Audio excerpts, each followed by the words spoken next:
الحمد لله الذي خلق الإنسان وعلمه البيان الصلاة والسلام على حبيب الرحمن سيد الإنس والجان صاحب الجود والإحسان سيدنا ومولانا محمد المبعوث بخير الملل والأديان وعلى آله وأصحابه بدور الإيمان أما بعد فأعوذ بالله من الشيطان الرجيم بسم الله الرحمن الرحيم والسابقون الأولون من المهاجرين والأنصار والذين اتبعوهم بإحسان رضي الله عنهم ورضوا عنه صدق الله مولانا العظيم إن الله وملائكته يصلون على النبي يا أيها الذين آمنوا صلوا عليه وسلموا تسليما الصلاة والسلام عليك يا رسول الله وعلى آلك وأصحابك يا حبيب الله الصلاة والسلام عليك يا خطيب الأنبياء والمرسلين وعلى آلك وأصحابك يا رحمة للعالمين۔ قابل صد احترام علماء کرام، مہمانان ذی وقار، برادران اسلام، حاضرین و سامعین، اللہ پاک کا شکر ہے جس نے ایک بابرکت محفل میں حاضری کی توفیق عطا فرمائی ہے۔ اللہ پاک نے ہمیں جو نعمتیں عطا فرمائی ہیں، آج کی یہ محفل ان نعمتوں میں ایک نعمت ہے۔ قرآن نعمت ہے، تو جس محفل میں قرآن پڑھا جائے اس میں شامل ہونا بھی نعمت ہے۔ حضور نعمتوں کا باعث ہیں، حضور رحمت للعالمین ہیں۔ جس محفل میں حضور کا ذکر ہو اس محفل میں شامل ہونا بھی نعمت ہے۔ ہم کسی عامی کا ذکر نہیں کر رہے، رحمت للعالمین کا ذکر کر رہے ہیں۔ ابھی حضرت صاحب خوبصورت انداز میں اشعار پڑھ رہے تھے تو یوں محسوس ہو رہا تھا کہ جیسے کوئی جنتی درخت ہلا رہا ہے اور حاضرین کی جھولیوں میں جنتی پھول گر رہے ہیں۔ ایک دوست مجھے کہنے لگے کہ ذکر رسول گھر اکیلے بیٹھ کے بھی ہو سکتا ہے، درود شریف اکیلے بیٹھ کے بھی پڑھ سکتے ہیں، محفل کی کیا ضرورت ہے؟ اس کے بہت سارے جوابات ہیں۔ ایک جواب یہ ہے کہ منڈی میں جب ڈھیری کا سودا ہوتا ہے نا، تو ڈھیری کے سودے میں ناقص مال بھی اچھی قیمت پہ بک جاتا ہے۔ آج ڈھیری کا سودا ہو رہا ہے، سفید داڑیوں والے بزرگ آئے بیٹھے ہیں، علماء بیٹھے ہیں، حفاظ بیٹھے ہیں، خطباء بیٹھے ہیں، سادات کرام پیر سید نور الحسن شاہ صاحب بیٹھے ہیں۔ آنے والوں میں کسی ایک کا آنا بھی قبول ہو گیا تو پوری محفل پہ ہی کرم ہو جائے گا۔ اٹھ فریدا ستے آتے میلہ ویکھن جا، مت کوئی مل جائی بخشے آتے تو بھی بخشے آ جا۔ سورہ توبہ میں ہے وَقُلِ اعْمَلُوا فَسَيَرَى اللَّهُ عَمَلَكُمْ وَرَسُولُهُ وَالْمُؤْمِنُونَ۔ اعلیٰ حضرت نے اس آیت مبارکہ کے حوالے سے فتاوی رضویہ میں لکھا ہے، امت جو عمل کر رہی ہے وہ حضور کی بارگاہ میں پیش کیے جا رہے ہیں۔ بیٹھے تو آپ حافظ آباد کی سرزمین پہ ہیں پر حاضری مدینہ منورہ میں لگ رہی ہے۔ اور اس آیت مبارکہ میں ہے والمؤمنون، امت کے اعمال اہل برزخ مومنون کو بھی دکھائے جاتے ہیں، اہل ایمان بھی دیکھتے ہیں۔ تو آج کی یہ محفل حضرت عثمان غنی کی بارگاہ میں پیش کی جائے گی۔ جتنے لوگ یہاں آئے ہیں سب کی حاضری بارگاہ عثمانی میں لگے گی۔ حضرت سلطان باہو رحمت اللہ تعالی علیہ نے لکھا ہے کہ حضرت عثمان غنی جس کی طرف خوش ہو کے نگاہ کریں اسے شرم و حیا نصیب ہو جاتی ہے۔ حضرت سلطان باہو رحمۃ اللہ تعالی علیہ نے نثری کتابیں بھی لکھی ہیں، تو ان میں آپ نے ارشاد فرمایا ہے کہ کہ پہلے خلفائے راشدین فیض عطا کرتے ہیں، پھر حضور کا فیض نصیب ہوتا۔ اور اسی بات کو علی بریز میں حضرت احمد بن مبارک نے لکھا ہے حضرت عبدالعزیز دباغ کے حوالے سے کہ پہلے خلفائے راشدین فیض عطا کرتے ہیں، پھر حضور کا فیض نصیب ہوتا ہے۔ جس کی طرف حضرت عثمان غنی خوش ہو کے نگاہ ڈالیں، فیض والی نگاہ ڈالیں، اس کے سینے سے میل دھل جاتی ہے۔ تو آج ہم سب بڑی اعلیٰ نیت کے ساتھ یہاں بیٹھے ہوئے ہیں۔ جن دوستوں نے محفل کا انتظام کیا ہے اللہ تعالیٰ انہیں اجر عظیم عطا فرمائے۔ یہ محفل مسافران جنت کا راستہ روشن کر رہی ہے، اللہ تعالیٰ منتظمین کو اجر عظیم عطا فرمائے۔ آج 18 ذی الحج یوم شہادت حضرت سیدنا عثمان غنی کا گزرا ہے، اس نسبت سے ہی محفل ہے۔ جب میرے آقا کریم نے اعلان نبوت فرمایا، غار حرا سے اکیلے تنہا تشریف لائے مکہ کی وادی میں، حضور نے اعلان نبوت کیا کہ میں اللہ کا نبی ہوں۔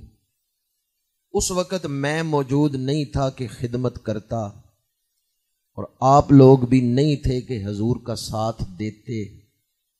جب میں اور آپ پیدا ہی نہیں ہوئے، وہ کون لوگ تھے جنہوں نے حضور کا ساتھ دیا ہے تو دین ہم تک پہنچا ہے؟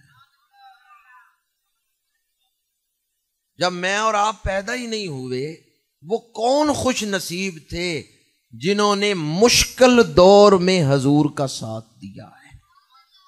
جب مشرکین مکہ راستے میں پتھر، راستے میں کانٹے بچھا رہے ہیں، حضور کی ذات پاک کی طرف تان و تشنیع کے تیر برسا رہے ہیں، اس وقت کون خوش نصیب تھے جو اپنی آنکھیں حضور کے راستوں میں بچھا رہے تھے؟ جب اور لوگ گھروں کے دروازے بند کر رہے تھے، وہ کون خوش نصیب تھے جو دلوں کے دروازے کھول رہے تھے؟ جب لوگ مال سنبھال کے اندر رکھ رہے تھے، بچا بچا کے، وہ کون خوش نصیب تھے جو اپنا مال حضور پہ نثار کر رہے تھے؟ اے صحابہ، کیا تم نے خدا کو دیکھ لیا ہے جو حضور کی خدمت کر رہے ہو؟ کیا تم نے جبریل کو دیکھ لیا ہے؟ کیا تم نے جنت اور دوزخ کا مشاہدہ کر لیا ہے جو اپنا مال حضور کے قدموں پہ نثار کر رہے ہو؟ صحابہ کہتے ہیں خدا کو تو نہیں دیکھا، محبوب خدا کو دیکھ لیا ہے۔ جبریل کو تو نہیں دیکھا، پر جبریل جن کے قدم چومتا ہے انہیں دیکھ لیا ہے۔ جنت کو تو نہیں دیکھا، پر جن کے صدقے جنت بنائی گئی ہے انہیں دیکھ لیا ہے۔ دیانت داری سے بتائیں، خدا کو دیکھے بغیر، جبریل کو دیکھے بغیر، جنت اور دوزخ کو دیکھے بغیر، صرف حضور کے فرمان پر جو اپنا سب کچھ قربان کر رہے ہیں، وہ لوگ لائق تعریف ہیں یا نہیں؟ آپ تعریف کریں یا نہ کریں، اللہ ان کی تعریف قرآن میں کر رہا ہے۔ صحابہ کون ہیں؟ تاریخ کی کتابوں سے نہ پوچھیں، قرآن سے پوچھیں صحابہ کون ہے، انجیل سے پوچھیں صحابہ کون ہے، تورات سے پوچھیں صحابہ کون ہے۔ رسول اللہ کے صحابہ کی شان صرف قرآن میں نہیں، ذالک مثلہم فی التوراۃ و مثلہم فی الانجیل۔ ابھی صدیق اکبر دنیا میں نہیں آئے، حضرت موسیٰ اپنی امت کے سامنے ان کا ذکر کر رہے ہیں۔ کنز العمال میں حدیث پاک ہے، مولا علی شیر خدا راوی ہیں۔ کنز العمال عالم ارواح میں حضرت موسیٰ نے شیخین کی روحوں کو دیکھا، صدیق اکبر اور فاروق اعظم کی روحیں۔ عرض کیا پروردگار اے دو جنے میری امت چ پیدا کر۔ اللہ نے فرمایا پیارے موسیٰ اے دو میں اپنے محبوب نو دے چھڑے۔ ذالک مثلہم فی التوراۃ و مثلہم فی الانجیل۔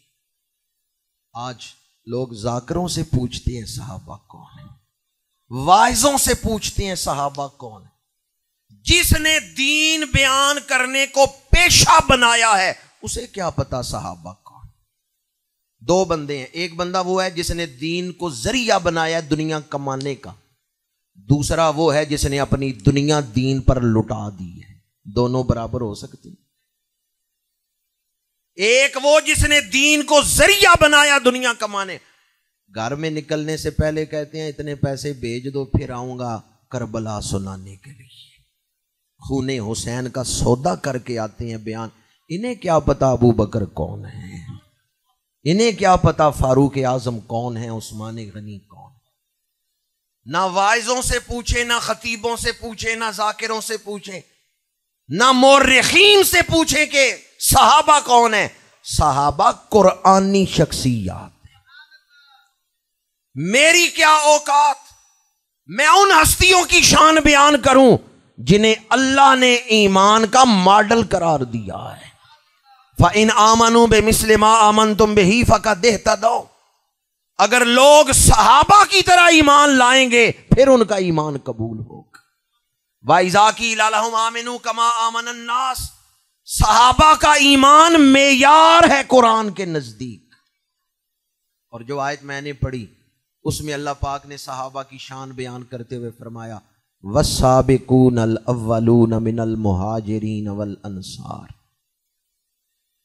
وہ جو پہل کر کے سبقت لے گئے، پہل کر کے سبقت لے گئے مہاجرین میں سے اور انصار میں سے.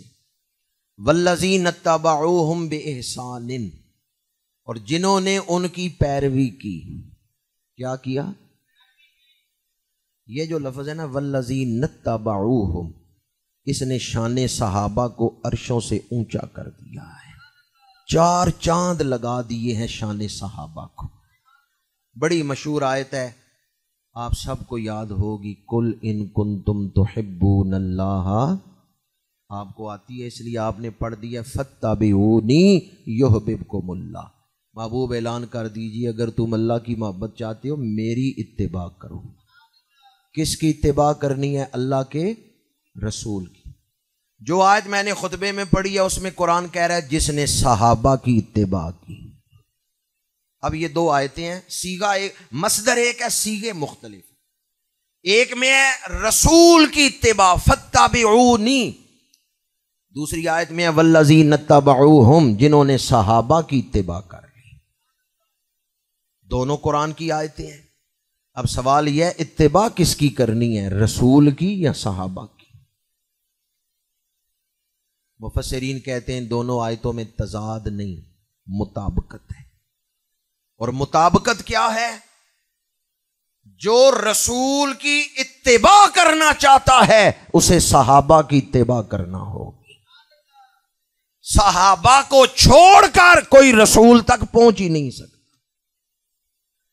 شاید شان صحابہ سن کے آپ خوش نہیں ہوئے، میں نے قرآن کی 2 آیتیں آپ کے سامنے پڑھی.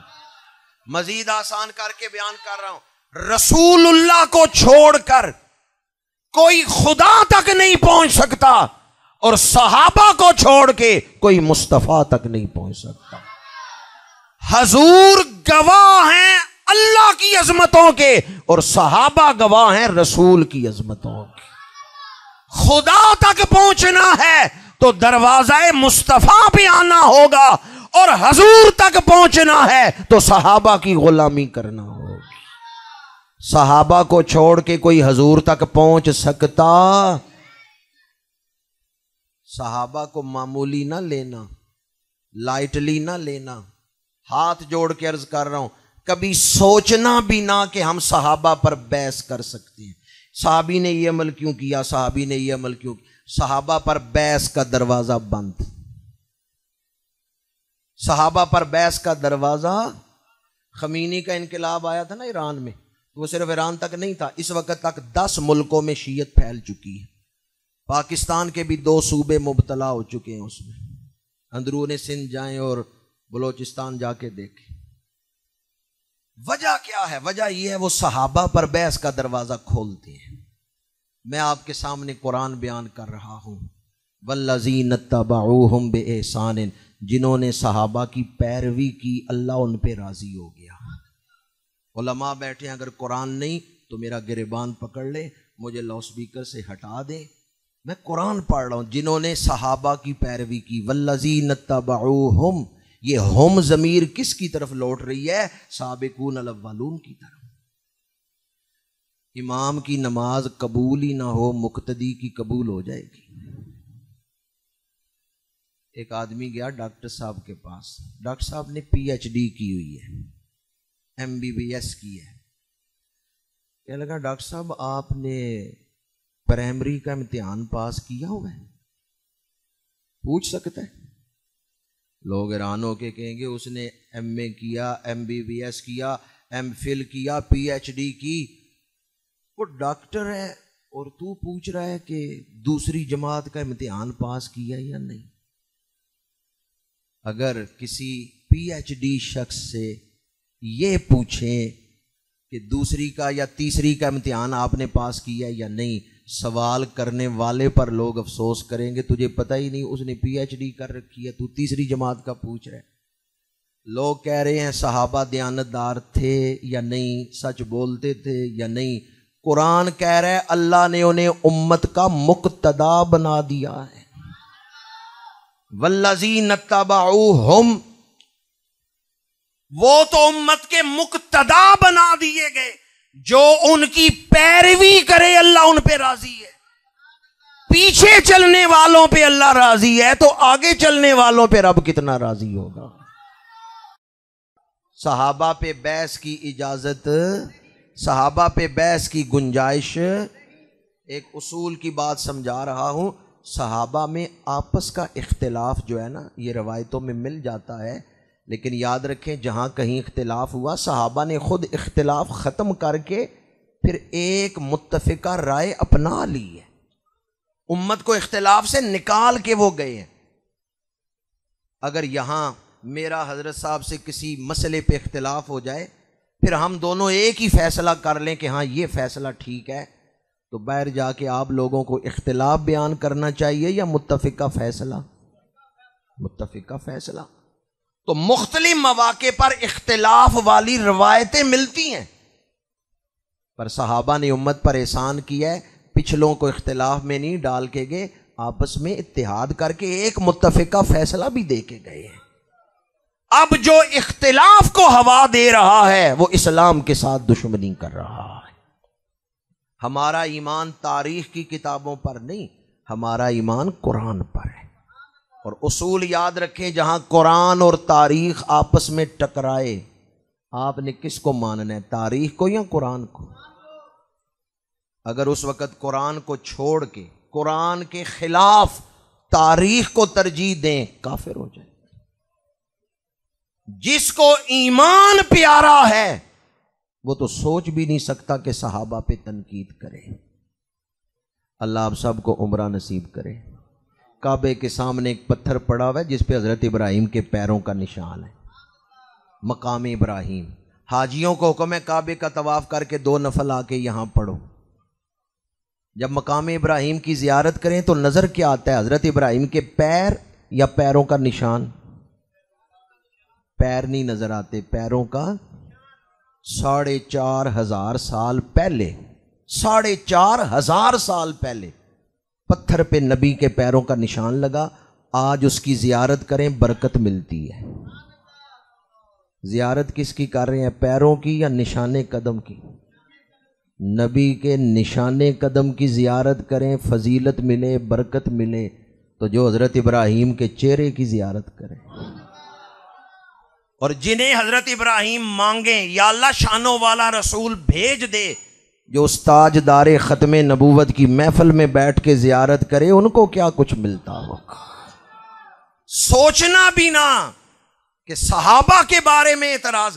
ایمان پیارا ہے تو اپنی اوقات میں رہے، اپنی، اللہ نے کوئی ماڑی چیز نہیں حضور کو دی، جو دیا ہے سونا دیا ہے۔ کتاب دی ہے تو کتابوں کی سردار، دین دیا ہے تو اکملت علیکم الیوم اکملت لکم دینکم، آج ہم نے تمہارے لیے تمہارا دین مکمل کر دیا، مکمل دین عطا فرمایا۔ نبوت دی تو صرف نبوت نہیں، تاجدار ختم نبوت بنا کے بھیجا ہے۔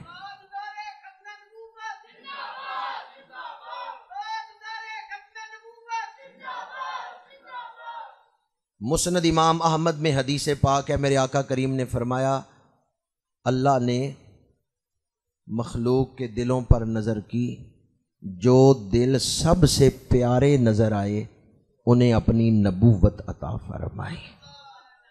پھر دوبارہ نگاہ فرمائی، جو دل سب سے پیارے نظر آئے انہیں میرا صحابی بنا دیا ہے۔ یہ مسند امام احمد کی حدیث۔ صحابہ چنی ہوئی ہستیاں ہیں، چنی ہوئی ہستیاں ہیں، انہیں اللہ نے چنا ہے، ان کے دلوں میں اللہ نے دین آراستہ کر دیا، دین سجا دیا، ایمان کو مزین کیا ہے ان کے دلوں میں خود خدا نے۔ اس لیے کلم وعد اللہ الحسنی، ہر صحابی نبی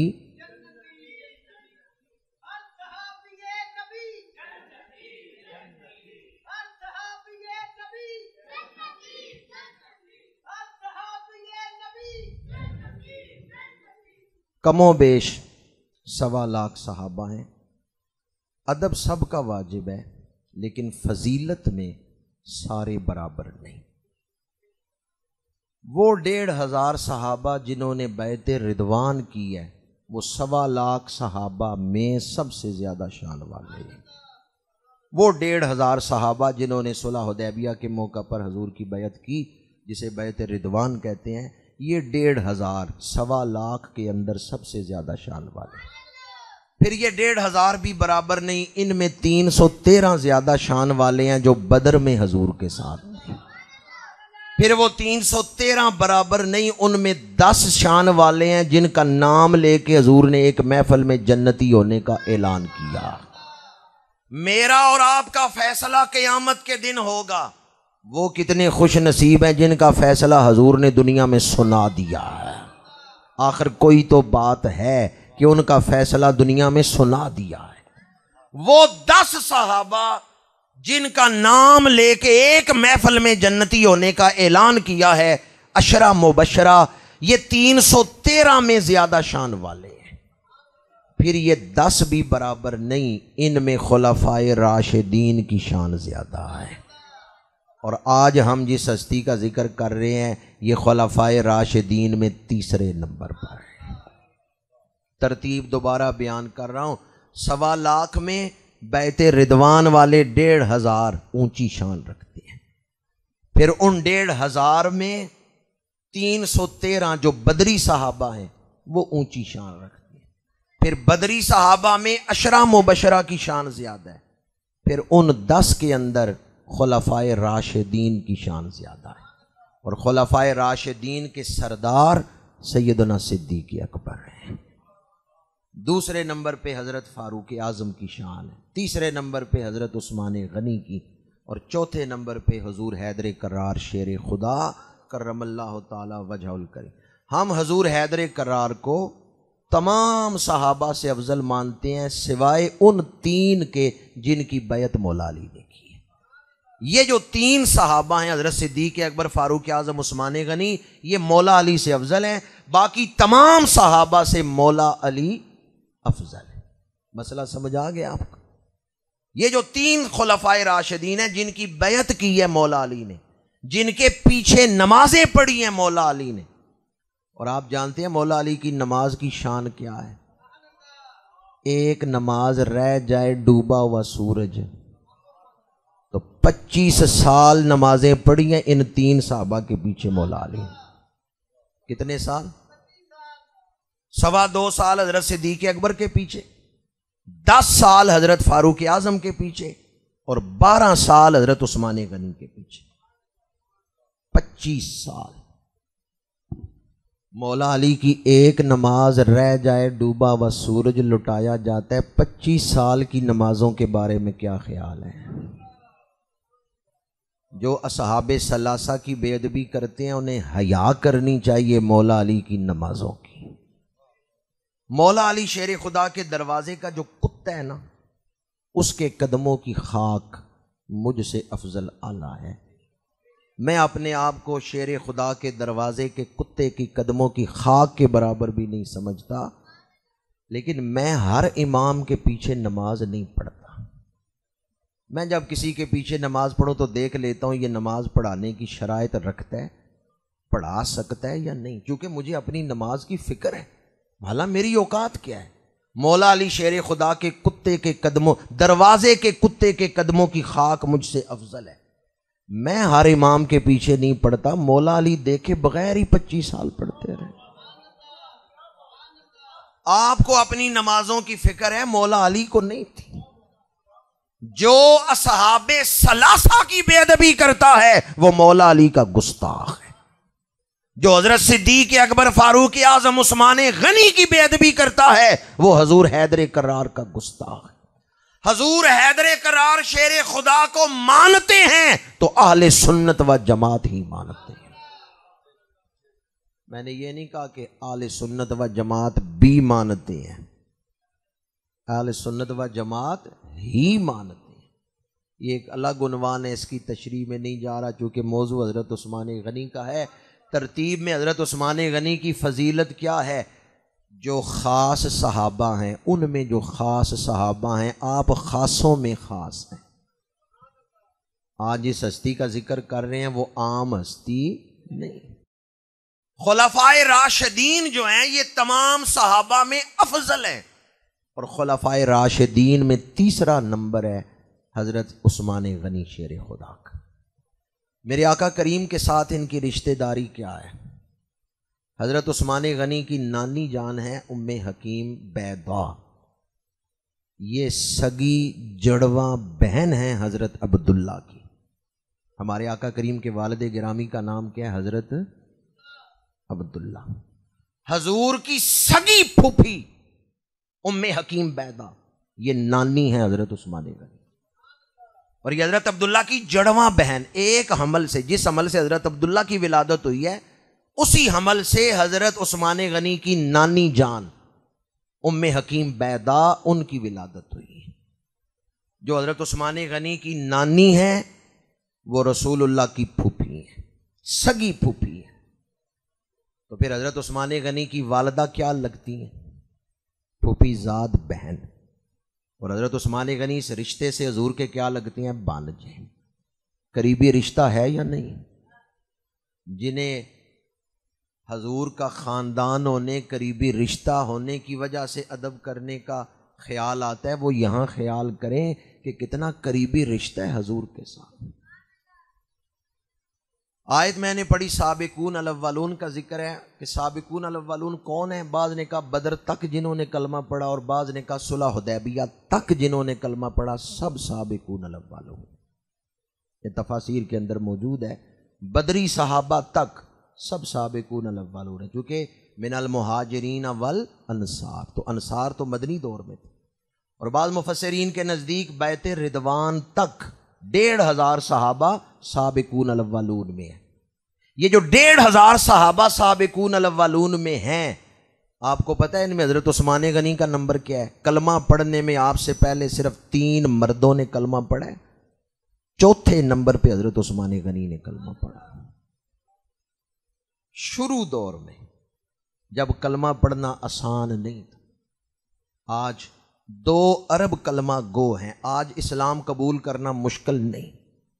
جس دور میں کلمہ پڑھنا جرم سمجھا جاتا تھا، 3 جوان مرد کلمہ پڑھ چکے ہیں، چوتھے نمبر پہ حضرت عثمان غنی نے کلمہ پڑھا ہے۔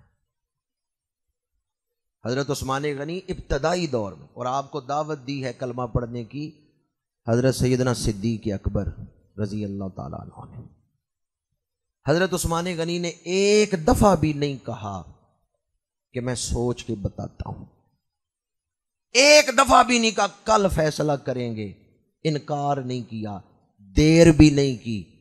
ادھر حضرت صدیق اکبر نے کلمہ پڑھنے کی دعوت دی ہے، ادھر حضرت عثمان غنی تیار ہو گئے، کہا چلیں مجھے حضور کی بارگاہ میں لے چلیں، میں حضور کا کلمہ پڑھتا ہوں۔ حضور اتنی دیر میں خود تشریف لے آئے اور حضرت عثمان غنی کو کلمہ پڑھایا ہے۔ حضرت عثمان غنی دنیا کے مالدار پہلے بھی تھے، حضور نے کلمہ پڑھا دیا، اب دین کے بھی مالدار بن گئے۔ دین اور دنیا دونوں کے مالدار ہیں حضرت عثمان غنی۔ حضرت عثمان غنی رضی اللہ تعالیٰ عنہ فرماتے ہیں میں تجارت کرتا ہوں لیکن میں کاروبار اپنے ذات کے لیے پیسے کمانے کے لیے نہیں کرتا، میں کاروبار کرتا ہوں اسلام کی خدمت کرنے کے لیے، رسول اللہ کی خدمت کرنے کے لیے۔ غزوہ تبوک کے موقع پر جب میرے آقا کریم نے رغبت دلائی کہ لشکر اسلام کی تیاری میں حصہ ڈالو، گرمیوں کا موسم تھا، سفر لمبا تھا، قحط کا زمانہ تھا، لشکر تیار کرنا بڑا مشکل تھا، میرے آقا کریم نے رغبت دلائی۔ علامہ ابن حجر عسقلانی نے فتح الباری میں لکھا ہے، حضرت عثمان غنی کھڑے ہوئے، عرض کیا یا رسول اللہ صلی اللہ علیہ وسلم میں 1000 اونٹ پیش کرنے کا اعلان کرتا ہوں۔ کتنے اونٹ؟ یہ ابھی قربانی کے دن گزرے ہیں، ایک اونٹ کتنے کا مل رہا تھا حفظ آباد میں؟ قیمت کیا ہے ایک اونٹ کی؟ جی اندازاً ماشاءاللہ، بعض نے کہا 10 لاکھ، بعض نے اس سے زیادہ، چلے تھوڑی کم کر لیں، 5 لاکھ کر لیں۔ اگر ایک اونٹ 5 لاکھ کا ملے، 1000 اونٹ 50 کروڑ روپے کے، اس کا دل کتنا سخی ہے۔ اللہ کے رسول نے فرمایا لشکر اسلام کی تیاری میں حصہ ڈالو، عثمان غنی اٹھ کے عرض کرتے ہیں یا رسول اللہ 50 کروڑ میری طرف سے قبول فرمائیں۔ آپ سبحان اللہ اتنا سوچ سمجھ کے خرچ کرتے ہیں، پیسے تو بڑا ہی مشکل ہے۔ عثمان غنی نے 50 کروڑ خرچ کیا اور آپ سبحان اللہ نہیں کہہ رہے ہیں۔ یا اللہ یہ جو سبحان اللہ کہیں اس کا ثواب حضرت عثمان غنی کو پہنچا دیں۔ اگر ایک اونٹ آپ 3 لاکھ کا لگا لیں، ایک اونٹ 3 لاکھ روپے کا، اور سستا کر لیں تو 1000 اونٹ 3 کروڑ روپیہ، 3 لاکھ نہیں 3 کروڑ روپیہ، 30 کروڑ روپیہ ایک رغبت پہ پیش کریں یا رسول اللہ یہ میری طرف سے 1000 اونٹ۔ اور صرف 1000 اونٹ نہیں، ان پہ جو مجاہد سواری کریں گے ان کا خرچہ بھی میرے ذمے ہے۔ ان مجاہدین اسلام کے قدموں میں جو نالین جوڑے ہوں گے ان بوٹوں کے تسمے بھی میں عثمان پیش کروں گا، 1000 سپاہیوں کا خرچہ بھی میں پیش کروں گا۔ پھر 10,000 درہم نکالے اور رسول اللہ کی گود میں ڈالے، 10,000 درہم حضور کی گود میں ڈالے۔ میرے آقا کریم ان دراہم میں، ان دنانیر میں 10,000 دینار حضور کی گود میں ڈالے۔ میرے آقا کریم ان دنانیر میں ہاتھ دستے مبارک پھیر رہے ہیں اور فرما کیا رہے ہیں، ما در عثمان ما عمل بعد ھذا اليوم، آج کے بعد کوئی عمل عثمان کو نقصان نہیں پہنچا سکتا۔ عثمان اس بلند مرتبے پہ پہنچ گیا ہے۔ اور پھر آپ نے دعا مانگی، پروردگار میں عثمان پہ راضی ہوں، تو بھی عثمان پہ راضی ہو جا۔ محفل پاک میں بیٹھنے والوں جن پہ حضور راضی ہیں، آپ بھی راضی ہیں یا نہیں؟ اچھا آپ راضی نہ بھی ہوں، انہیں کوئی فرق ہے؟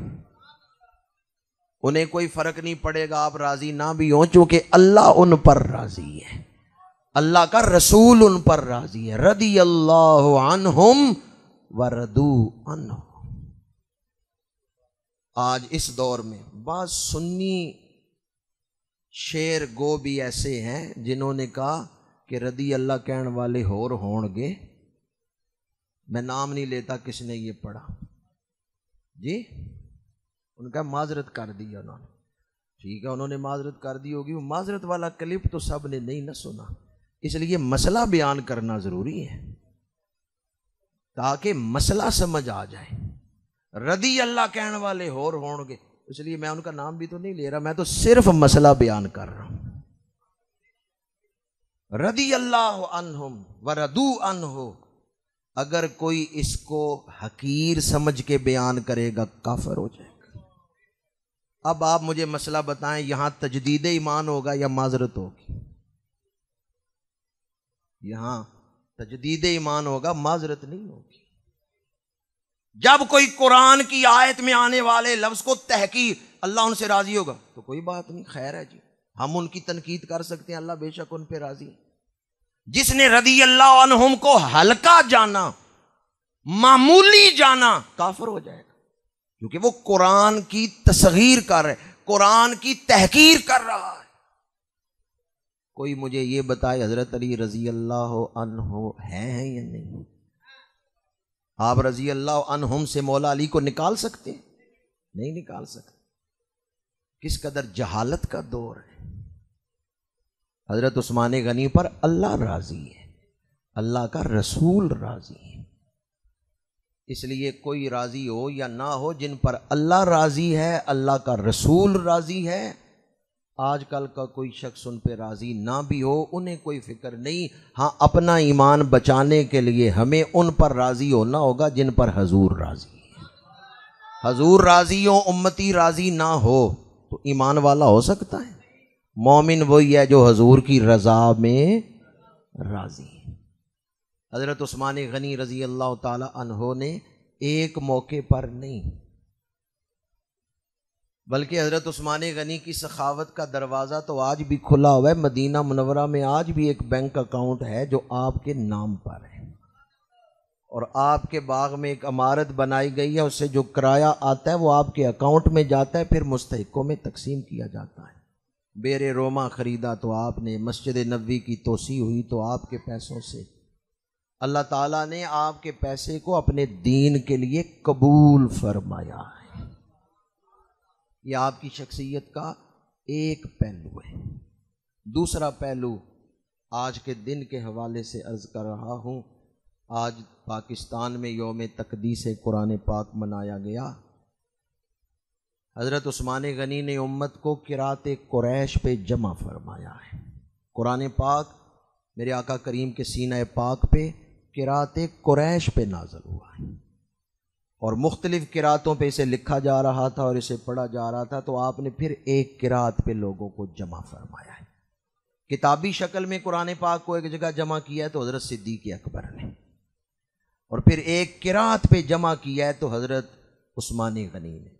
30 پارے حضرت عثمان غنی کے دور میں ترتیب دیے گئے کہ مسلمان کم از کم 30 دنوں میں تو قرآن پڑھ لے گا۔ 7 منزلیں بنائی گئیں کہ جو شوق رکھتا ہے وہ 7 دنوں میں قرآن پاک کی تلاوت کر۔ یہ 7 منزلیں اور 30 پارے حضرت عثمان غنی کے دور سے پہلے نہیں تھے مقرر کیے گئے، تجویز کیے گئے۔ یہ 30 پارے اور 7 منزلیں اور رکوع جو لگائے گئے ہیں، رکوع کا تعلق نماز کے ساتھ ہے، تو آیتوں کے چند ٹکڑے، چند آیتیں ملا کے کیوں کہتے ہیں رکوع، اور وہاں عین لکھا ہوتا ہے۔ یہ عین حضرت عثمان غنی کے نام کا عین ہے۔ نماز تراویح میں جتنی آیتیں پڑھ کے حضرت عثمان غنی رکوع کرتے تھے نا، وہاں عین لگا ہوا۔ یہ رکوعات عثمانی ہیں جو آپ دیکھتے ہیں نا، 2 رکوع ہو گئے، 3 رکوع ہو گئے، یہ رکوع بھی حضرت عثمان غنی کے لگائے ہوئے ہیں۔ حضرت عثمان غنی رضی اللہ تعالیٰ عنہ جب نماز پڑھا رہے ہیں نا تو چند آیتیں پڑھ کے رکوع کر لیتے ہیں، لیکن جب پڑھا نہیں رہے، خود اکیلے پڑھ رہے ہیں، حقیقی تعداد تو اللہ بہتر جانتا ہے، مورخین نے 4 ہستیوں کا نام لکھا ہے جنہوں نے نماز کی 1 رکعت میں پورا قرآن تلاوت فرمایا۔ حضرت عثمان غنی، حضرت تمیم داری، حضرت سعید بن جبیر اور حضرت امام اعظم ابو حنیفہ نعمان بن ثابت رضی اللہ تعالیٰ۔ یہ 4 ہستیاں وہ ہیں جنہوں نے تکبیر تحریمہ کہی، نماز شروع کی، رکوع بعد میں کیا ہے، پورا قرآن پہلے تلاوت فرما لیا ہے۔ کس قدر شوق ہے۔ اور یہاں حضرت عثمان غنی کا ایک ملفوظ مبارک آپ کو سنا رہا ہوں، ٹیسٹ اپنا آپ خود کر لیں۔ حضرت عثمان غنی فرماتے ہیں، اگر قرآن پڑھتے ہوئے یا سنتے ہوئے تیرے دل کو لذت آئے تو مطلب ہے تیرا دل پاک ہے۔ دل پاک نہ ہو تو قرآن سے دل نہیں لگتا۔ اگر قرآن پڑھنے میں لطف نہیں آتا، دل نہیں کرتا قرآن پڑھنے کو، تو حضرت عثمان غنی کہتے ہیں دل پاک کرو، قرآن کے ساتھ دل لگ جائے گا، دل لذت محسوس کرے گا قرآن پڑھتے۔ اور آپ کا دل کتنی لذت محسوس کرتا تھا، 1 رکعت میں پورا قرآن پڑھ لیا۔ حضور حیدر کرار شیر خدا کے حوالے سے ہے، سواری پہ بیٹھتے ہوئے پورا قرآن پڑھ لیتے تھے۔ نکاح ہوا سیدہ نساء العالمین کے ساتھ، تو ایک دن حضور حیدر کرار نے پوچھا بنت رسول میں تو سواری پہ بیٹھتے ہوئے قرآن پڑھ لیتا ہوں، آپ کتنی دیر میں قرآن پڑھتی ہیں؟ سیدہ نے فرمایا میں چکی کے گالے میں دانے ڈالتی ہوں، چکی کا دستہ پکڑتی ہوں، چکی کا دستہ ایک چکر بعد میں پورا کرتا ہے، نبی کی بیٹی سارا قرآن پہلے پڑھ لیتی ہے۔ یہ ان ہستیوں کی کرامت ہے۔ اگر سر کی آنکھوں سے تلاوت کرنی ہو تو کتاب کا ایک ایک ورق الٹنے کی ضرورت ہے، اور اگر روح کی آنکھوں سے تلاوت کریں تو ایک نظر میں روح ساری کتاب دیکھ لیتی ہے۔ صوفیاء نے یہ بات سمجھائی ہے کہ کیسے ایک لمحے میں پڑھ لیتے تھے۔ کہتے ہیں جب سر کی آنکھوں سے پڑھنا ہو پھر ورق الٹنے کی ضرورت ہے، اور جب روح کی آنکھوں سے پڑھیں ایک نگاہ میں روح سارا قرآن دیکھ لیتی، ساری کتاب دیکھ لیتی۔ اور آسان لفظ یہ یاد رکھیں، یہ کرامت ہے مولا علی کی، سواری پہ بیٹھتے ہوئے قرآن پڑھ۔ یہ کرامت ہے بی بی پاک کی کہ چکی کا دستہ چکر بعد میں پورا کرے، وہ پہلے قرآن پڑھ لیتی۔ ایک طویل فہرست ہے کہ ان ہستیوں کو قرآن سے کتنا عشق تھا۔ ہم سارے حنفی بیٹھے ہوئے ہیں، امام اعظم ابو حنیفہ کے ایک شاگرد تھے، بڑی مشہور ہستی ہیں وہ بھی، امام محمد رحمۃ اللہ تعالی علیہ۔ پڑھنے کے لیے آئے امام اعظم کے پاس، تو آپ نے فرمایا قرآن حفظ کر کے آؤ۔ 8 دنوں بعد پھر آ گئے، کہا میں نے کہا قرآن حفظ کر کے آنا۔ عرض کیا حضور میں نے حفظ کر لیا ہے۔ کتنے دنوں میں؟ 8 دنوں۔ کس قدر شوق ہے اور کس قدر حافظ ہے۔ امام محمد نے عرض کیا استاد جی جہاں سے چاہتے ہیں سن لیں، میں نے سارا قرآن حفظ کر لیا ہے۔ اعلیٰ حضرت شاہ احمد رضا خان بریلوی رحمۃ اللہ تعالی علیہ نے 1 مہینے میں پورا قرآن حفظ کر لیا، اور کئی ایسی ہستیاں جنہوں نے 1 مہینے میں قرآن حفظ کیا۔ یہ قرآن کے ساتھ ان کا شوق، لگاؤ اور اللہ کا فضل ان کے ساتھ۔ ایک بزرگ ایسے بھی ہیں حشام کلبی، چچا ان کو جھڑکتے تھے قرآن حفظ کرو حفظ کرو، وہ کہتے ہیں میرا دل نہیں کرتا تھا، میں نے سچی توبہ کی، اللہ نے ایسا شوق دل میں پیدا کیا، میں جس کمرے میں بیٹھا ہوا تھا نا، جس گھر میں نے کہا باہر تب نکلوں گا جب سارا قرآن حفظ کر لوں گا۔ یہ بھی تیز ترین حفظ کرنے والوں میں تھے حشام کلبی، جنہوں نے چند دنوں میں قرآن پاک حفظ کر لیا۔ تو صحابہ کرام صرف قرآن کو ماننے والے نہیں تھے، وہ قرآن کے عاشق تھے۔ صحابہ قرآن کے عاشق بن کے جواب دیں، صحابہ قرآن کے صرف ماننے والے نہیں تھے، جیسے آج اکثریت قرآن کو مانتی ہے لیکن کبھی کھول کے دیکھا نہیں، کبھی تلاوت ہی نہیں کی، تعلق کوئی نہیں، عملی طور پہ تعلق کوئی نہیں قرآن کے ساتھ۔ صحابہ ایسے نہیں تھے۔ صحابہ کرام قرآن کو مانتے بھی ہیں، قرآن سے عشق بھی کرتے ہیں۔ عبداللہ بن رواحہ قرآن کے ورقے چہرے پہ مر رہے ہیں، رو رہے ہیں، اور پڑھ کیا رہے ہیں؟ یہ میرے خالق کا کلام ہے، یہ میرے مالک کا کلام، یہ میرے سونے رب کا کلام۔ روتے ہوئے ورقے سینے سے لگا رہے ہیں، چہرے پہ مل رہے ہیں، اور کہہ رہے ہیں یہ میرے رب کا کلام ہے، یہ میرے خالق کا کلام ہے۔ صحابہ کرام قرآن سے عشق کرتے تھے، اور حضرت عثمان غنی کمال درجے کا عشق۔ قرآن مجید میں اللہ کریم نے فرمایا کہ قرآن پاک جن ورقوں پہ لکھا جاتا ہے وہ ورقے عزت والے ہیں، فی صحف مکرمۃ مرفوعۃ مطہرہ بأیدی سفرۃ کرام بررہ۔ جن ہاتھوں نے قرآن لکھا وہ روشن ہاتھ ہیں، وہ ہاتھ روشن ہیں، کرامن، جن لوگوں کے وہ ہاتھ ہیں نا وہ لوگ معزز ہیں، بررہ متقی ہیں۔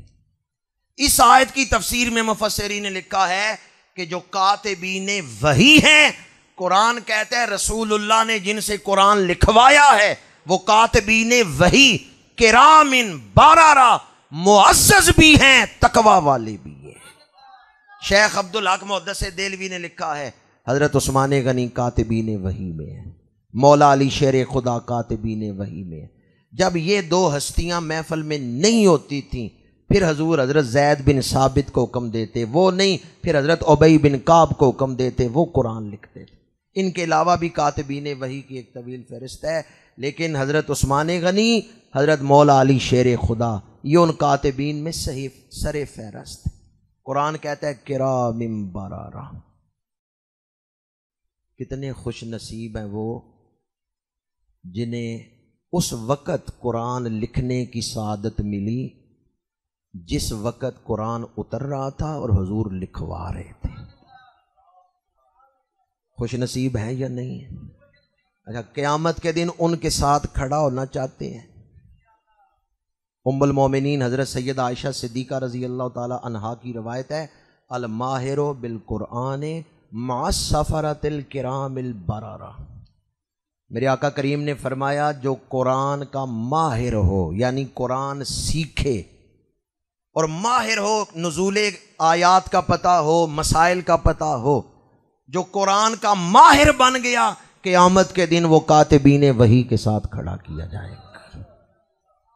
آج چونکہ یوم تقدیس قرآن پاک منایا گیا ہے، اس لیے میں آپ کی خدمت میں عرض کروں گا، خود قرآن پڑھیں، اپنی اولادوں کو قرآن پڑھائیں۔ جس ہستی کا دن آپ منا رہے ہیں نا، وہ ہے جامع القرآن، تو قرآن کے ساتھ ان کا خاص شغف۔ مشکل باتیں میں کرتا رہا، آسان سی بات سنا رہا ہوں۔ جرمنی کا ایک شہر ہے نیورنبرگ، یہ اسٹوٹگارٹ سے 200 کلومیٹر کے فاصلے پہ ہے۔ میں وہاں متعدد دفعہ ختم نبوت کانفرنس میں گیا ہوں۔ نیورنبرگ میں ایک مسجد ہے المدینہ، میں جب پہلی دفعہ وہاں گیا 2003-04 کا واقعہ ہے یہ، تو وہاں مجھے میرے میزبان دوستوں نے بتایا کہ یہ جو المدینہ مسجد ہے یہ پہلے نائٹ کلب تھا، شراب خانہ تھا۔ اس کا جو مالک ہے وہ غیر مسلم تھا، لیکن جس دن اس نے کلمہ پڑھا ہے 4 کروڑ روپے کی جگہ اس نے مسجد کو دے دی ہے۔ وہ شخص ابھی زندہ ہے، میرے پاس اس کا ٹیلی فون نمبر ہے، کوئی بھی چاہے مجھ سے نمبر لے کے خود اس سے رابطہ کر کے تحقیق کر سکتے ہیں۔ اور ایڈریس میں علی اعلان بتا رہا ہوں، شہر کا نام ہے نیورنبرگ، مسجد کا نام ہے المدینہ، اور اس نو مسلم کا نام ہے محمد عبد الرحمن۔ المدینہ مسجد نیورنبرگ۔ میں نے اس سے پوچھا تیرے کلمہ پڑھنے کا سبب کیا بنا ہے؟ اس نے کہا میں نے خواب دیکھا تھا کہ میں مسجد گیا ہوں اور نمازیوں کے جوتے صاف کر رہا ہوں۔ صبح میں اٹھا، میرا دل چاہا میں خواب پورا کروں، میں مسجد بلال چلا گیا، وہاں مسجد بلال بھی ہے۔ کہتے ہیں مسجد بلال والوں سے اجازت مانگی، انہوں نے کہا ہمیں کوئی اعتراض نہیں ہے، جوتے صاف کرنے ہیں کر دو۔ انہیں پتا تھا میں یہاں کا امیر آدمی ہوں اور غیر مسلم ہوں، انہوں نے اجازت دے دی۔ اندر نمازی نماز پڑھ رہے تھے، باہر ان کے جوتے پڑے ہوئے تھے، میں نے صاف کیے، چمکا کے اپنا خواب پورا کر کے میں آ گیا۔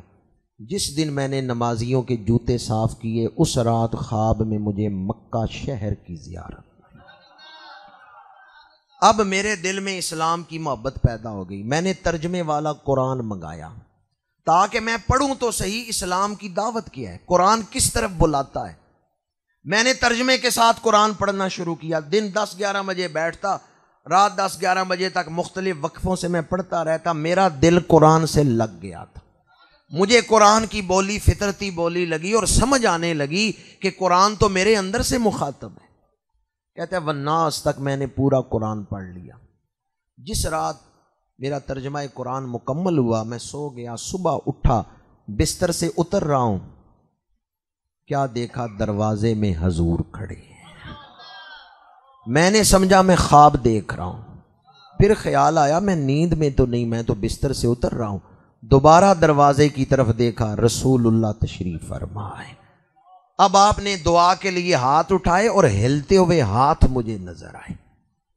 کہتے ہیں حضور آئے ہیں اور کلمہ پڑھا گئے۔ ایک ایسا درد و سوز والا ماحول بنا ہوا تھا۔ جب اس نے خود زیارت بیان کی تو میں نے کہا ذرا حضور کا حلیہ پاک تو بیان کرو کہ ہمارے آقا کریم کا حسن کیسا ہے۔ اس نے ایک جملہ بولا، یقین جانیے اس نے وہ حسن بیان کیا جو حدیث کی کتابوں میں لکھا ہوا ہے۔ اس نے وہی حلیہ پاک بیان کیا جو سیرت کی کتابوں میں لکھا ہوا ہے، لیکن ایک جملہ کمال و رفتگی محبت سے وہ کہتا تھا، وہ کہتا ہے حضور صرف سونے نہیں، بہت سونے۔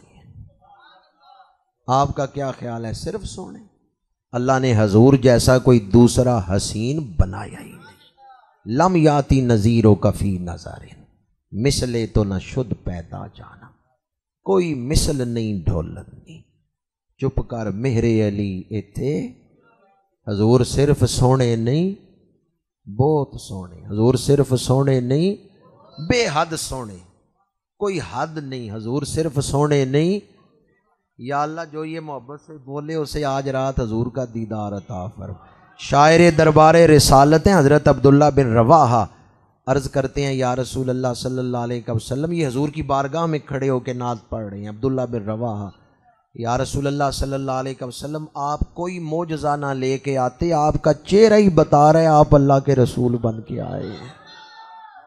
دیکھنے والے تو کہا کرتے ہیں اللہ اللہ، یاد آتا ہے خدا دیکھ کے صورت تیرے، حضور صرف سونے نہیں مکھ چند بدر شاشانی ہے، متھے چمکدی لاٹ نورانی ہے، کالی زلف تے اکھ مستانی ہے، مخمور اکھیاں ہن دو ابرو کوس مثال دسن، جیں تو نوکے میا دے تیر چھٹن، لباں سرخ آکھاں کے لالے یمن، چٹے دند موتی دیاں ہن لڑیاں، اس صورت نو میں جان آکھاں کے جانے جہان آکھاں، سچ آکھاں تے رب دی شان آکھاں، جس شان تو شانہ سب بڑیاں۔ اور جو نعت لکھ رہے ہیں نا انہیں پہلے زیارت ہوئی ہے، بعد میں انہوں نے نعت لکھی، اور نعت کے اندر زیارت کو بیان بھی کیا ہے۔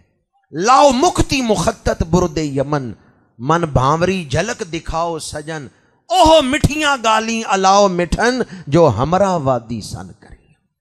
ہمراہ وادی میں تاجدار گولڑا کو زیارت ہوئی تھی تو نعت میں ہمراہ وادی کا ذکر کیا ہے، اوہ مٹھیاں گالیں الاؤ مٹھن، جو ہمراہ وادی سن کریں۔ جرمنی کا نو مسلم جسے جاگتے ہوئے زیارت ہوئی ہے، اس کا یہ روحانی سفر شروع کہاں سے ہوا تھا؟ جاؤ مسجد نمازیوں کے جوتے صاف کرو، یہاں سے پھر اس نے ترجمے سے قرآن پڑھا، پھر حضور کی زیارت نصیب۔ میں یہ نہیں کہتا آپ آ کے نمازیوں کے جوتے صاف کریں، لیکن یہ ضرور کہوں گا کبھی اپنے ہاتھوں سے مسجد میں جھاڑو پھیریں۔ ہمارے ملک کے بڑے عظیم سائنسدان گزرے ہیں ڈاکٹر عبدالقدیر خان صاحب، انہوں نے سوہاوا کے قریب بشندور روڈ پر شہاب الدین غوری رحمۃ اللہ علیہ کے مزار کے ساتھ مسجد بنوائی۔ وہاں افتتاح کے موقع پہ انہوں نے کہا میں جو کچھ ہوں مسجد کی وجہ سے ہوں، میرا والد مسجد میں جھاڑو پھیر کے میرے لیے دعا کرتا تھا۔ یہ ڈاکٹر عبدالقدیر خان صاحب نے جو مسجد میں جھاڑو پھیر کے دعا کرے اللہ رب دعا کو قبول فرما لیتا ہے۔ یہ دعا کی قبولیت کا وقت ہے کہ مسجد میں جھاڑو پھیر کے پھر دعا مانگے۔ اور دوسرا کام جو اس نے کیا، قرآن پاک ترجمے سے پڑھا۔ آپ نے احتجاج تو بڑا کیا کہ غیر مسلم جو ہیں وہ قرآن کی توہین کر رہے ہیں، پر کبھی خود قرآن کھول کے پڑھیں تو صحیح، اپنی اولادوں کو قرآن پڑھائیں۔ مجمع الزوائد میں ہے جس نے اپنی اولاد کو ناظرہ قرآن پڑھایا، حفظ نہیں، ناظرہ قرآن پڑھایا، اللہ والدین کی ساری عمر کے صغیرہ گناہوں کو معاف فرما دیتا۔ صرف ناظرہ قرآن پڑھانے پہ والدین کے صغیرہ گناہ معاف ہو رہے ہیں، یہ مجمع الزوائد میں حدیث پاک ہے۔ قرآن پاک ہر حوالے سے برکت ہی برکت ہے۔ وَنُنَزِّلُ مِنَ الْقُرْآنِ مَا هُوَ شِفَاءٌ وَرَحْمَةٌ لِّلْمُؤْمِنِينَ۔ آج جس ہستی کی یاد میں ہم بیٹھے ہیں اور جن کا یوم شہادت ہے، ان کی زندگی تو قرآن کے ساتھ جڑی ہوئی ہے۔ آپ کے ہاتھ کا لکھا ہوا قرآن پاک کا نسخہ مدینہ منورہ مسجد نبوی کی لائبریری میں موجود ہے۔ میرے آقا کریم نے ارشاد فرمایا کہ میرے وصال کے بعد 30 سال خلافت راشدہ ہوگی، ان میں سب سے زیادہ لمبا عرصہ خلافت کی ہے تو حضرت عثمان غنی نے کی، حضرت صدیق اکبر نے 2.25 سال، حضرت فاروق اعظم نے 10 سال، مولا علی شیر خدا نے 6 سال اور حضرت عثمان غنی نے 12 سال۔ تو سب سے زیادہ عرصہ، لمبا عرصہ کون خلافت کے مسند پہ تشریف فرما رہے ہیں؟ حضرت عثمان غنی۔ آپ صرف ان علاقوں کو سنبھال لیتے نا جو حضرت فاروق اعظم کے دور میں فتح ہوئے تھے، ایران، عراق، مصر، فلسطین، تو یہی بڑا کمال تھا کہ یہ سارے صوبے تھے۔ آج کل تو ملک ہے نا، ایران، عراق، مصر، فلسطین، شام، یہ الگ الگ ملک ہیں، اور عرب شریف، اس دور میں یہ ایک ہی ملک تھا اور یہ سارے صوبے تھے۔ وہ کتنا بڑا حکمران ہے جو ان سارے علاقوں پہ اکیلا حکومت کر رہا ہے۔ اگر حضرت فاروق اعظم کے فتح کیے ہوئے علاقوں کو عثمان غنی صرف سنبھال لیتے تو بہت بڑا کمال تھا، لیکن آپ نے تو صرف سنبھالا ہی نہیں، آگے اور علاقے فتح کر کے مملکت اسلامیہ میں شامل کیے۔ افریقہ آپ کے دور میں فتح ہوا، ادھر افغانستان تک صحابہ آئے ہیں، ادھر یہ جو اسلامی ریاستیں تاجکستان، ازبکستان، وہاں تک صحابہ گئے ہیں، 4 سدہ تک صحابہ آئے۔ حضرت عثمان غنی رضی اللہ تعالیٰ عنہ کے دور میں حضرت فاروق اعظم سے آگے بڑھ کے آپ نے فتوحات کا سلسلہ بھی جاری رکھا ہے۔ نہ صرف یہ کہ ان علاقوں کو سنبھالا ہے، بلکہ آگے اور علاقے فتح کیے۔ بس اب ایک جملہ اگر دلوں پہ نقش کر لیں تو آپ کو تاریخ کی گنجل باتیں آسانی سے سمجھ آ جائیں گی۔ اب تک مسلمان آپس میں نہیں لڑے، باہر لڑ رہے ہیں، ملکوں پہ ملک فتح کر رہے ہیں۔ یہودیوں نے سوچا، ابن سبا یہودی، اس نے کہا کوئی چال چلو مسلمان آپس میں لڑیں، باہر کی نے فکر نہ رہے، باہر سے دھیان ہٹے۔ پہلا سانحہ جو اسلامی تاریخ میں رسول اللہ کے وصال پاک کے بعد ہوا ہے، بڑا سانحہ حضور کا وصال، اس کے بعد دوسرا بڑا سانحہ حضرت عثمان غنی کی شہادت ہے۔ آج تک ہم اس کے اثرات سے نہیں نکل سکے، یہ اتنا بڑا سانحہ ہے۔ عبداللہ بن سبا یہودی نے کہا آج تک مسلمان آپس میں نہیں لڑے، باہر لڑ رہے ہیں، ملکوں پہ ملک فتح کر رہے ہیں۔ اگر ان کی توجہ باہر سے ہٹا کر اندر وزارت داخلہ کی طرف نہ کی، آپس میں انہیں نہ لڑایا، تو یہ تو ساری دنیا فتح کر لیں گے۔ اس نے مرکزی خلافت کے خلاف سازش کی، سبائی فتنہ، اس نے حضرت عثمان غنی کے خلاف جھوٹا پراپیگنڈا کیا۔ مصر، عراق، بصرہ، ان علاقوں سے کچھ سبائی آ گئے خلافت کے خلاف شکایات لے کر۔ اب اگر تاریخ کی ان باریکیوں میں جاؤں تو یاد رکھنا سمجھنا مشکل ہوگا۔ انہوں نے جب آ کے مدینہ منورہ میں حضرت عثمان غنی کے خلاف باتیں کی نا، تو سب سے پہلے مولا علی شیر خدا نے فرمایا تم غلط کہہ رہے ہو، عثمان ایسے نہیں ہے۔ 8 صحابہ کے پاس وہ گئے، 8 نے یہ کہا کہ تم غلط کہہ رہے ہو، عثمان غنی ایسے نہیں۔ انہوں نے کہا ٹھیک ہے، ہمیں آپ کی بات قبول ہے کہ عثمان غنی ایسے نہیں، لیکن آپ ہمارے ساتھ چلیں، وہاں جا کے ان کے سامنے ہماری شکایات تو سنیں۔ یہ صحابہ آ گئے، حضرت عثمان غنی کے سامنے شکایات کی گئیں، آپ نے سنی، فرمایا تم کیا چاہتے ہو؟ انہوں نے کہا بات اس طرح ہونی چاہیے، آپ نے آرڈر جاری کر دی۔ وہ راضی ہو کے چلے گئے۔ پھر ایک فتنہ اٹھا جس کی وجہ سے حضرت عثمان غنی رضی اللہ تعالی عنہ آپ پر ایک اور جھوٹی سازش کر کے آپ کو اس میں پھنسایا گیا۔ نقلی مہر سرکاری جو ہے وہ ایک خط پہ لگا کے قاصد کو مصر بھیجا گیا۔ بعض لوگ کہتے ہیں فلاں نے لکھا، فلاں نے لکھا، لیکن مورخین نے کسی نے نہیں کہا کہ یہ ضرور فلاں شخص نے لکھا ہے۔ یہ ان سبائیوں کی ہی سازش تھی، انہوں نے ہی جھوٹا خط لکھا، انہوں نے ہی جھوٹی مہر تیار کی۔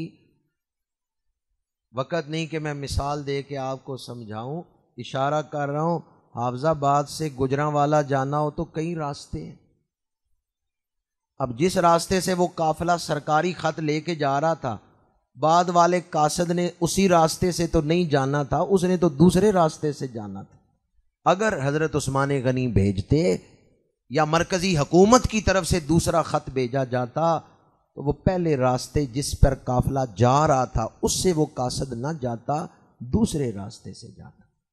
لیکن یہ جو قاصد اسی راستے پہ جا رہا ہے اور پہلا قافلہ اس قاصد کو پکڑتا ہے، اس سے خط نکالتا ہے، اس کا مطلب ہے یہ قاصد بھی انہی کا تیار کیا ہوا ہے۔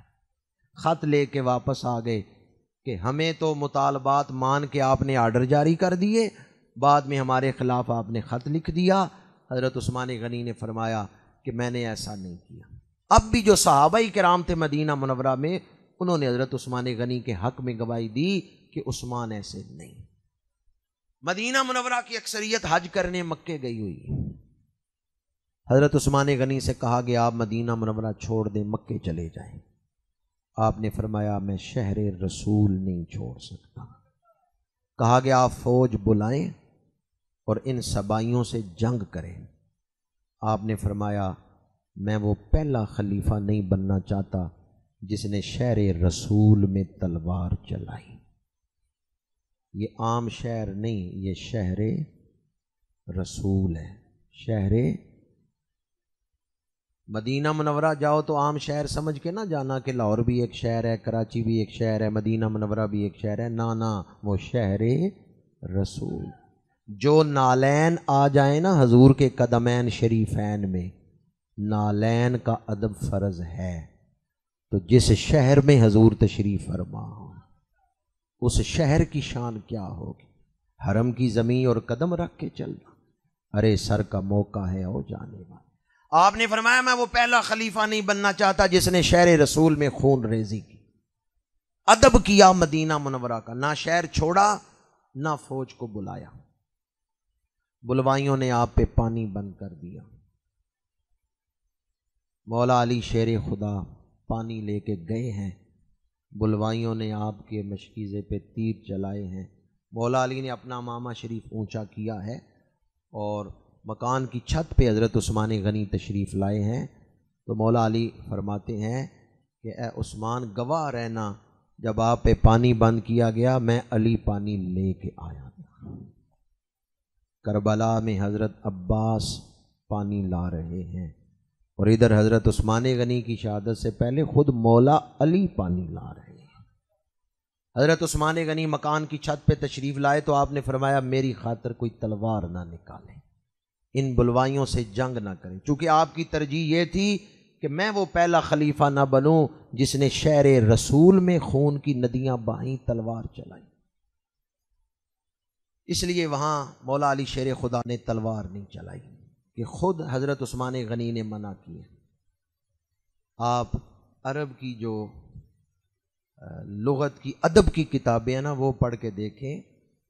مائیں اپنے بچوں کو لوریاں دیتی تھیں تو کہتی تھیں احبک والرحمن، اے بچے رحمان کی قسم ہے میں تجھ سے محبت کرتی ہوں. حبا قریش لعثمان، جس طرح قریش محبت کرتے تھے عثمان غنی سے. یہ عربی ادب کی کتابوں میں ہے کہ حضرت عثمان غنی کتنے محبوب تھے قریش کے، ان کی محبت کی مثال دی جاتی تھی. حضرت عثمان غنی مکان کے اندر محصور ہیں. خواب میں رسول اللہ کی زیارت ہوئی ہے اور میرے آقا کریم نے فرمایا عثمان کل روزہ میرے پاس آ کے افطار کرنا. 18 ذی الحج کا دن، اس سال بھی 18 ذی الحج جمعے کا دن تھا، آج بھی جمعے کا دن تھا. حضرت عثمان غنی رضی اللہ تعالی عنہ نے فجر کے بعد لباس تبدیل کیا ہے. تو پہلے آپ تہبند ہی پہنتے تھے، اب آپ نے نیچے پاجامہ پہنا ہے اوپر تہبند. تو حضرت نائلہ نے پوچھا یہ خاص لباس کیوں زیب تن فرما رہے ہیں؟ فرمایا مجھے یقین ہے آج شام سے پہلے پہلے میں شہید کر دیا جاؤں گا. پوچھا آپ یہ یقین سے کیسے کہہ رہے ہیں؟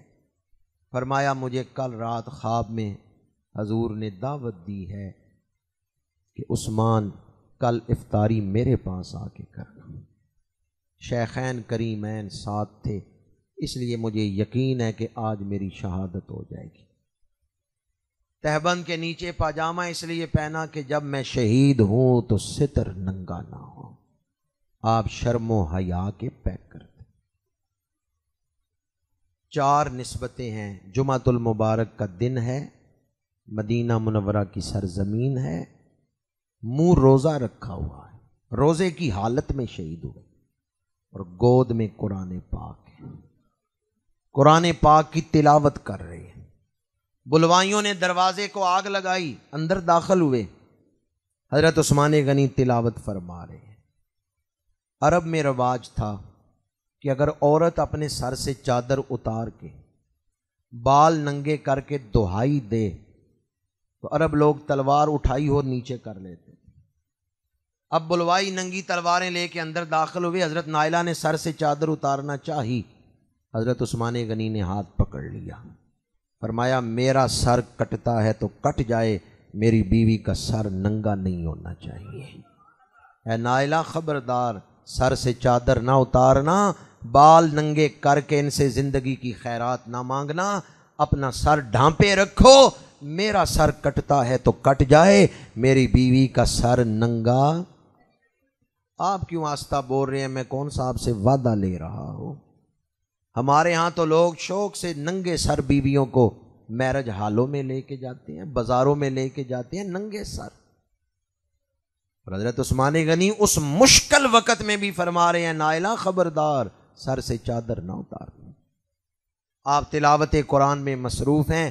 آپ نے پسند فرمایا کہ میرے نامہ اعمال میں آخری عمل یہ لکھا ہوا ہو کہ عثمان قرآن پڑھتے ہوئے دنیا سے آیا ہے. آپ کے سر مبارک پہ جو پہلا وار کیا گیا ہے، خون کا فوارہ نکلا، خون کا پہلا قطرہ قرآن کے ورقوں پہ گرا ہے. فَسَيَكْفِيكَهُمُ اللَّهُ، سورہ بقرہ. اور امام حاکم نے المستدرک میں روایت نقل کی ہے حدیث پاک کی کہ میرے آقا کریم نے فرمایا عثمان تمہیں شہید کیا جائے گا جب تم تلاوت کر رہے ہو، اور قیامت کے دن جب تمہیں اٹھایا جائے گا تو وہ لوگ جنہیں راہ خدا میں ستایا گیا ہے ان کا امیر بنا کے تمہیں اٹھایا جائے گا، ان کا امیر بنا کے. یہ امام حاکم نے المستدرک میں روایت نقل کی. جنہیں اللہ کے راستے میں ستایا گیا ان کی امارت تمہیں دی جائے گی حشر کے میدان. تلاوت فرما رہے ہیں اور خون قرآن کے ورقوں پہ گر رہا ہے. وہ قرآن پاک کا نسخہ ترکی میوزیم میں موجود تھا جو آپ کی تلاوت میں تھا. حضرت عثمان غنی رضی اللہ تعالیٰ عنہ شہید مظلوم ہیں. مدینہ منورہ میں آپ شہید ہوئے اور آپ کو دفنانے کی اجازت نہیں تھی. پہلی رات صرف آپ کی زوجہ آپ کے پاس بیٹھی ہوئی ہے. جنت البقیع کے ساتھ آپ کا ایک باغ تھا.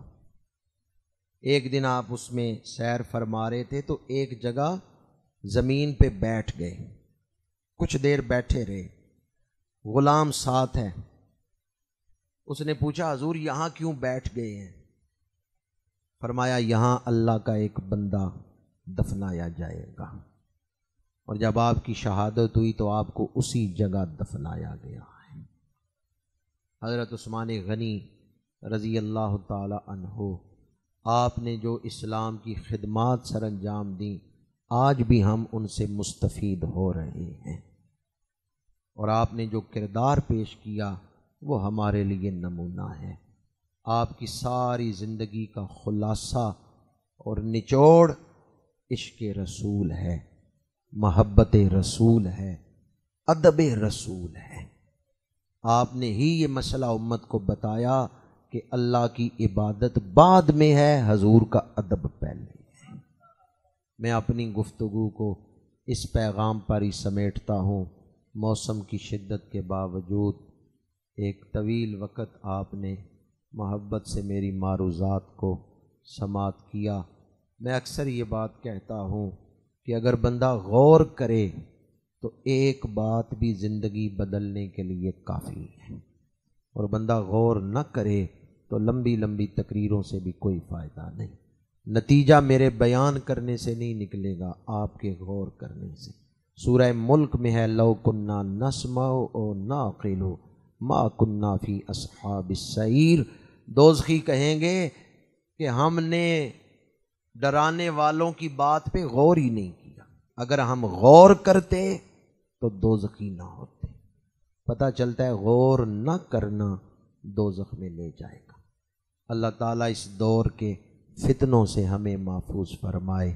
حضرت عثمان غنی کی زندگی شرم و حیا کے ساتھ گزری. نوجوان بیٹھے ہیں، آئیں ارادہ کرتے ہیں زندگی شرم و حیا کے ساتھ بسر کریں گے. آپ سب حضور کے دیدار کے عاشق ہیں. تو مولانا روم نے لکھا ہے لب ببند چشم بند گوش بند گر سر حق را نبینی برمن بخن. پنجابی میں کسی نے ترجمہ کیا ہے انہاں کرنا دیدار سجن دا جنہاں اکھیاں سانب کے رکھیاں، انہاں کرنا دیدار سجن دا جنہاں کنوں سانب کے رکھنا ہے؟ موبائل سامنے ہو، جو چاہیں دیکھ سکتے ہوں، اس وقت آنکھوں کی حفاظت کریں، تو یہ وظیفہ ہے دیدار رسول کا۔ انہاں کرنا دیدار سجن دا جنہاں اکھیاں سانب کے رکھیاں، جنہاں اکھیاں سانب کے رکھیاں۔ نماز پڑھنی ہے، وضو تو ضروری ہے، حضور کا دیدار کرنا ہے، پہلے آنکھوں کو تو پاک کرنا ہوگا۔ مولانا روم کہتے ہیں غیر سے آنکھیں بند کر لے، رب یار کی طرف تیری آنکھیں کھول دے گا۔ تو غیر سے نظریں ہٹا، رب یار تک تجھے پہنچا دے گا۔ لوئے لوئے پر لے کڑیے جے تد پانڈا پرنا، شام پئی بن شام محمد کر جاندی نے ڈرنا۔ وآخر دعوانا ان الحمد للہ رب العالمین۔